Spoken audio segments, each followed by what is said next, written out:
Everything is not what it seems when you can have what you want by the simplest of means. But be careful not to mess with the balance of things, because everything is not what it seems.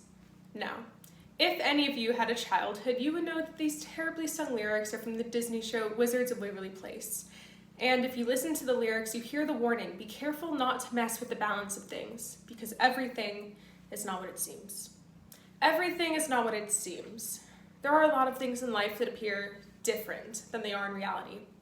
You may think one of your classmates is paying really close attention to a lesson, but that hyper-focused look is thinking about what they're eating for lunch. You can believe that person in the car waving you across the street as being nice, but I can tell you firsthand that the words coming out of their mouth are not that nice. But one of the biggest illusions out there has to do with the seemingly bloodthirsty killers of the ocean, sharks. And with another movie having been released about a giant killer shark, let me clear the air. Sharks are not dangerous creatures. When most people envision sharks, they think of Jaws or the tragic story of Bethany Hamilton. They think of a gaping mouth with rows of razor-sharp teeth shooting from a dark blue abyss, and they think about blood in the water. Most people have been raised this way, and right now I will show you how the majority of you have been viewing these beautiful creatures the wrong way. Sharks are not the killers they're made out to be. As I said, everything is not what it seems. So first, let's dive into the history of sharks and examine how they've actually shaped and helped our world, as well as their behavior towards humans.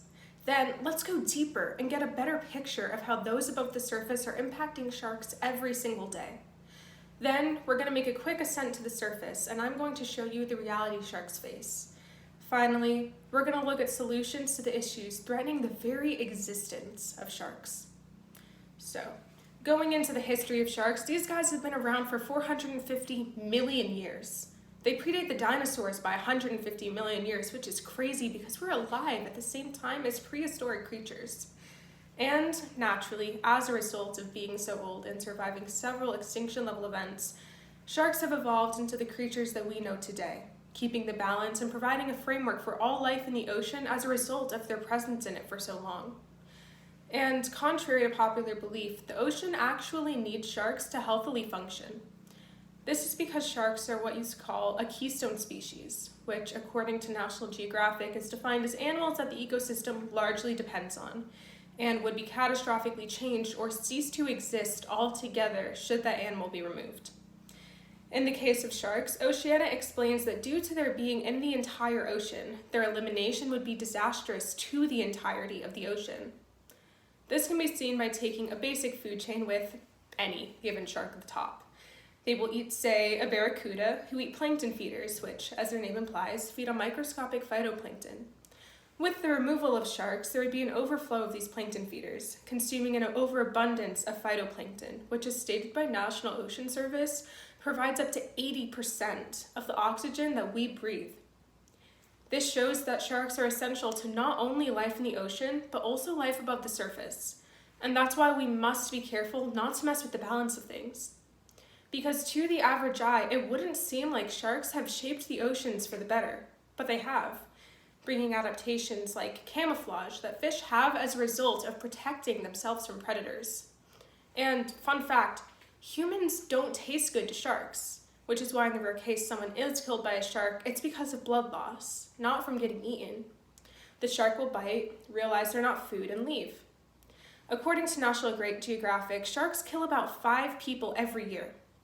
And every death is tragic, but compare that to the 22,000 people killed annually from illegal drugs, and that number seems much smaller. What's crazy is people choose to partake in this knowing the dangers, and the effort to wipe out sharks has been much more successful than the effort to wipe out drugs. People make sharks out to be monsters, deeming them mindless killers. However, according to Marine Journal, 150 million sharks are killed every year by us. That's approximately 270,000 sharks every day, 11,000 every hour, and by the time I finish speaking here, almost 2,000 sharks will have been slaughtered. According to late biologist and shark conservationalist Rob Stewart, shark populations on the whole are down 90%, and for some specific shark species, that number is much higher. Forbes News included that if you remove one species, consequences will ripple through entire ecosystems. And right now, we're removing the most important predator that this planet has. Most of this is done through the inhumane practice known as shark finning, in which a shark is brought on board a boat, its fins are cut off, and the shark is thrown back over the side, still alive, because boats don't want to carry weight, leaving bodies back to shore. And against what many think, this action doesn't save the shark. In fact, it's the opposite. The result is this, and be warned because it isn't pretty. The shark, unable to swim and therefore unable to breathe, slowly sinks to the bottom, where it is left to die a slow death, being either suffocation, starvation, or being eaten alive by other animals. This is humans at work, because through this devastating practice, shark populations are being decimated worldwide. This is mostly done in order to satisfy the crave for shark fin soup, which is considered a delicacy in many Asian countries despite its high mercury levels. And despite being banned in many countries, in the documentary Shark Water, when people were asked why finning was okay, they justified themselves, claiming that sharks are bloodthirsty killers and scourge of the ocean. But I've just proven that that's not true. You're more likely to be killed by a pig, a coconut falling on your head, or a vending machine, which we have inside of schools.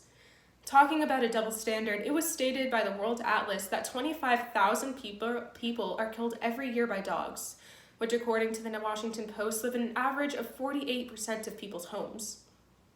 Congratulations. By using the logic of shark fishers and most people when regarding sharks, almost half the people in this room are living with a killer, or multiple in some cases.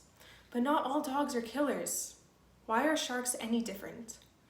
In addition, of the 150 million sharks killed annually, scientists claim they can only account for 70 million of those sharks. What happens to the rest? Well, you need to remember that everything is not always as it seems. Due to its high demand, shark fins themselves are very valuable. According to the Smithsonian, they're worth up to $500 a pound, and shark meat turns up in more than you would think. According to Dr. Diego Cardeñosa of Stony Brook University, traces of shark meat can be found in 1/3 of dog foods and in many grocery stores as well. According to Kaiko Conservation, shark meat is actually being renamed and fed back to us under many other names like grayfish, flake, and even imitation crab, so that we don't know that we're eating shark. Within the award-winning documentary Shark Water Extinction, the group can be seen going into Miami grocery stores and listing the different shark meat species being sold, some even being endangered and higher in mercury levels, making them toxic. In addition, the documentary notes the shark liver oil squalene is also found in many cosmetic products, especially lipstick. So if your products contain any of these names, it is a result of this devastating practice. Today we've learned the harsh realities sharks face, as well as the realities we face if we don't make changes to save them. But what can we do? Firstly, we must know what we're putting inside of our bodies. Pay attention to the ingredients inside of your products. If products containing any form of shark aren't supported, the practice will slowly die out. Aside from boycotting certain products, it is essential to spread awareness about this issue, because we cannot fight what we don't know is going on. When you think about these beautiful prehistoric creatures, remember we have the saying, respect your elders, for a reason. The reality is we can create all of the horror movies about sharks we want, but the real horror film is happening right in our backyards, and they aren't the killers. Because at the end of it all, it would take 20 million years for them to kill as many humans as we kill sharks in one. As Rob Stewart said, we can still have a bright future if we want it, but we are our own asteroid.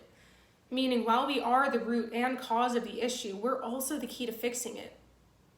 We can leave this world better than we found it, but we have to want it, and we have to fight for it. Thank you.